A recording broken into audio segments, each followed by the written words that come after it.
Hello guys, তো আমাদের কাছে লেটেস্ট খবর এসে গেছে যে যেখানে বাংলাদেশের যে বর্ডার ফোর্স বিজিবি, সেই বিজিবি ভারতের আর্মির সঙ্গে ভারতের বিরুদ্ধে যে কোনো সময় যে কোনো কিছু একটা করতে পারে আর কি। তারা অর্ডারের অপেক্ষায় বসে আছে। তাদের যে গভর্নমেন্ট আছে, তাদের যে আর্মি অফিসিয়ালস আছে, তাদের যে হেড আছে, তাদের অপেক্ষায় আছে, তাদের অর্ডারের অপেক্ষায় আছে। সেরকমই তাদের স্টেটমেন্ট এসেছে। আর এগুলো জানতে পেরেছি কোথা থেকে? এগুলো জানতে পেরেছি আমরা নিউজ মিডিয়া থেকে, ওদেরই বাংলাদেশের একটা নিউজ চ্যানেল থেকে, যারা দ্য ডেইলি স্টার, যারা কিন্তু এরকম ধরনের নিউজ আমাদের কাছে প্রকাশ্যে নিয়ে এসেছে। এবং সেখান থেকেই আমরা জানতে পাচ্ছি যে এবারে এই ঘটনাটা কেন ঘটলো, কেন এই ধরনের কথা বলছে, সেটার উপরে আমরা আলোচনা করব।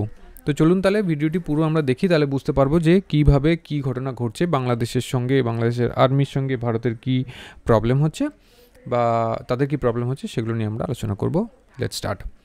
তো বাংলাদেশের আর্মি, সেই আর্মির বক্তব্য হচ্ছে যে তারা ভারতের যে অ্যাকশনস নেওয়া হয়েছে, ভারতের সরকার থেকে যে অ্যাকশনস নেওয়া হয়েছে বাংলাদেশি ইমিগ্রেন্টস, ইলিগাল ইমিগ্রেন্টসের বিরুদ্ধে, যে ডিপোর্টেশনের যে আমরা প্রসেস, তাদেরকে যে আমরা বাংলাদেশের বর্ডারে গিয়ে, অর্থাৎ আমাদের ভারতের বর্ডারের ওপারে গিয়ে বিজিবির আন্ডারে, বিজিবির হাতে আমরা সঁপে দিয়ে আসছিলাম, সেইটা নিয়েই ওদের প্রবলেম। তো তার জন্যই আজকে আমাদের সামনে এই নিউজ এসেছে। তো আপনারা যদি দেখে থাকেন, এইখানে আজকে বর্তমানে এই নিউজটা এসেছে যে unacceptable Bangladeshi army vows to intervene over illegal immigrants, push in from India. তো পুশ ইন বলতে আমরা পাঠাচ্ছি, আমরা ইমিগ্রেন্টসদের, ইলিগালি যারা বাংলাদেশি, যারা ভারতবর্ষে কোনো ভিসা, পাসপোর্ট বা কোনো রকম, মানে এই যে জিনিসগুলো হয়, যে সাহায্যে, যেসব তথ্যের সাহায্যে, ডকুমেন্টসের সাহায্যে আমরা অন্য দেশে গিয়ে থাকতে পারি এবং সেখানে কাজ করতে পারি, সেই জিনিসগুলো তাদের কাছে নেই এবং তারা নিজেরাই স্বীকার করছে যে তারা বাংলাদেশি। সেই সব মানুষদেরকে যখন আমরা ভারতবর্ষের বর্ডারের ওপারে গিয়ে বিজিবির হাতে হ্যান্ডওভার করছি, তাতেই তাদের প্রবলেম হয়ে যাচ্ছে। কেন প্রবলেম হচ্ছে? তার কারণ হচ্ছে যে আমরা প্রচুর মানুষকে এখনও পর্যন্ত পার করেছি এবং আমাদের কাছে এখনও অনেক অনেক মানুষ পার করার জন্য রেডি আছে। কিছুদিন আগে আমরা 170 জনকে পার করেছি, সেই নিউজও এসেছিল। তো এবারে এই যে প্রবলেম, আপনি যদি দেখতে চান, যদি কিছুদিন আগেই, জাস্ট কিছুদিন আগে আমরা আমাদের নদিয়া থেকে একটা জায়গা আছে নদিয়ার, যেখান থেকে পুলিশ 10 জন বাংলাদেশি নাগরিককে ধরে, তার ভিতরে 6 জন ছিল মহিলা। তারা তাদের ধরা পড়ে এবং তাদেরকে ডিপোর্টের জন্য রেডি করা হবে পরবর্তী সময়। তার আগের ঘটনা হচ্ছে 9 জনকে ধরা হয়েছিল, 9 বাংলাদেশি অ্যারেস্টেড ইন আসাম। আসামেও 9 জনকে ধরা হয়েছিল এবং এইভাবে বহু মানুষকে ধরা হচ্ছে। ইভেন বাংলাদেশের মানুষরা আমাদের দেশে আসছে, বর্ডার টপকে আসছে, পশ্চিমবঙ্গে আসছে, বিশেষ করে তাদের কাছে পশ্চিমবঙ্গের ডকুমেন্টস রয়েছে। সেই সব ডকুমেন্টসগুলো নিয়ে তারা ভারতবর্ষের বিভিন্ন যে টিয়ার 1 সিটিগুলো আছে সেখানে যাচ্ছে, সেখানে কাজবাজ করছে, সেখান থেকে আবার টাকা পয়সা ইনকাম করছে, বর্ডার ক্রস করে চলে যাচ্ছে। তো এইভাবে চলছে ওদের ফুল প্রসেস এবং সেই জিনিসটাই, তার জন্যই কিছুদিন আগে দিল্লি থেকেও অনেক মানুষ ধরা পড়েছিল, গুজরাট থেকেও ধরা পড়েছিল এবং বিভিন্ন স্টেট থেকে প্রচুর বাংলাদেশি ধরা পড়েছে এবং পরবর্তীকালেও পড়বে, এটা দেখা যাচ্ছে, এটা একটা আন্দাজ করা যাচ্ছে। তো এখন কথা হচ্ছে যে এই যে যে যে বাংলাদেশের যে মিলিটারি অপারেশনসের ডিরেক্টর আছে মোহাম্মদ নাজিম উদ্দৌলা, সে বলছে কি, মানে তার একটু বক্তব্য এটাই যে যেভাবে হচ্ছে সেই সিচুয়েশানসটা যে ক্রিয়েট হচ্ছে, সেটা তার জন্য খুব একটা ভালো নয়, বাংলাদেশের জন্য ঠিকঠাক নয়, বাংলাদেশ চাইছে না আর কি। তো কেন চাইছে না? তার কারণ হচ্ছে ওরা বলছে যে যে প্রসেসে ইমিগ্রেন্টসকে পাঠানো উচিত, সেই প্রসেস হচ্ছে না, এইসব অনেক ধরনের কথা বলছে।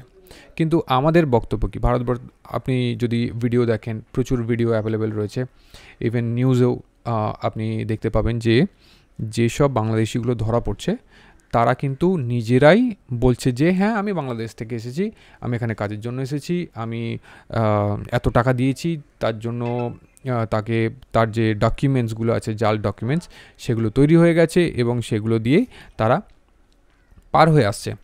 এবং এইটা আজকের ঘটনা নয়, এইভাবে প্রচুর আগেকার ঘটনা। যেরকম হচ্ছে 2016 সালে গভর্নমেন্ট একটা এস্টিমেট করেছিল যে 20 million undocumented immigrants were living in India. 20 million, অর্থাৎ আমাদের এখানে ভারতবর্ষে 2 কোটি মানুষ যারা ইল্লিগালি ভাবে, তাদের কাছে কোনো ডকুমেন্ট নেই, তারা ভারতবর্ষে রয়েছে এবং ভারতবর্ষে তারা তাদের জীবিকা রয়েছে।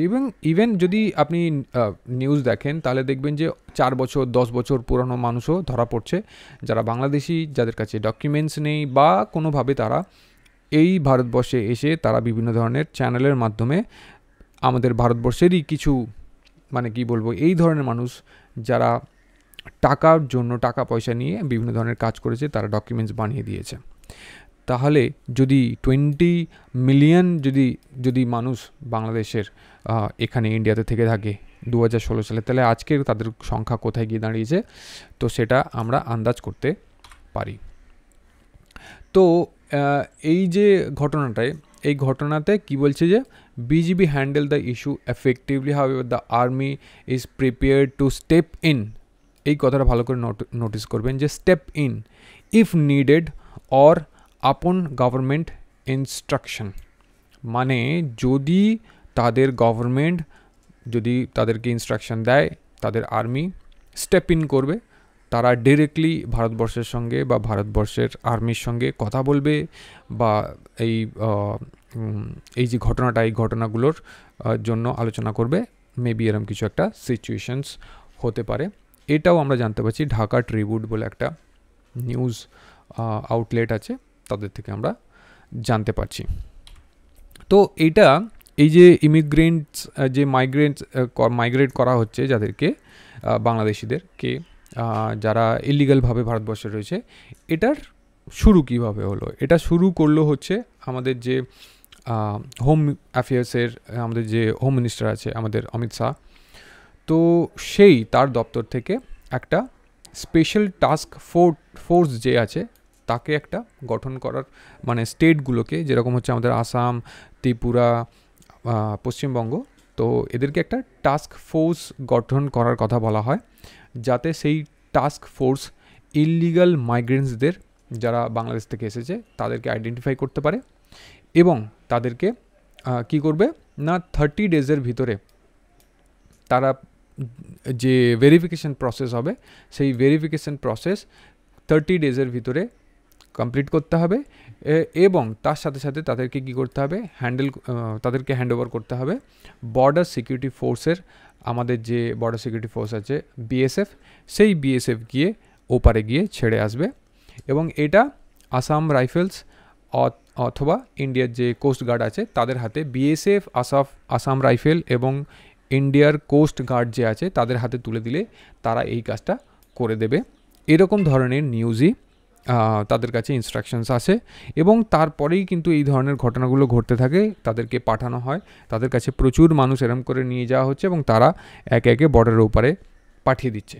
আর তাতেই বাংলাদেশের আর্মির বা বাংলাদেশের গভর্নমেন্টের একটা ইস্যু বা একটা প্রবলেম দেখা দিয়েছে। আর এটা তো সবে শুরু, আমি বলবো আগামী সময়ে আরও বেশি পরিমাণে মানুষকে এইভাবে ভারতবর্ষ থেকে মাইগ্রেট করা হবে, বাংলাদেশে তাদেরকে পাঠিয়ে দেওয়া হবে, যারা ইলিগালিভাবে, যাদের কাছে ডকুমেন্টস নেই, ইভেন যারা ভারতবর্ষে এসে বিভিন্ন মাধ্যমে টাকার সাহায্যে ডকুমেন্টস রেডি করে যারা এখানে বসে আছে, খাচ্ছে দাচ্ছে এবং ভারতবর্ষেরই বিরুদ্ধে যাচ্ছে। কিছুদিন আগে শিয়ালদায়ও একটা ঘটনা ঘটেছিল, শিয়ালদা স্টেশনে একজন মানুষকে বেধড়ক আর কি পাবলিক মারে, বিকজ সে পাকিস্তানের গুণ গাইছে এবং ভারতবর্ষের আর্মির বিরুদ্ধে মানে আজেবাজে কথা বলছে, উল্টোপাল্টা কথা বলছে, তার জন্য তাকে মারা হয়েছিল।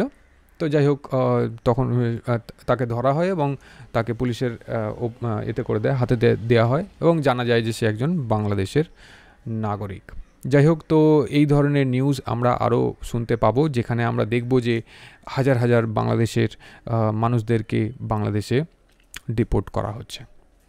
তো আগামী সময়ে এই ধরনের নিউজ নিয়ে আপনাদের সামনে আসব। এই মুহূর্তে এখানেই শেষ করলাম। আপনাদের সঙ্গে দেখা হচ্ছে নেক্সট ভিডিওতে। জয় হিন্দ।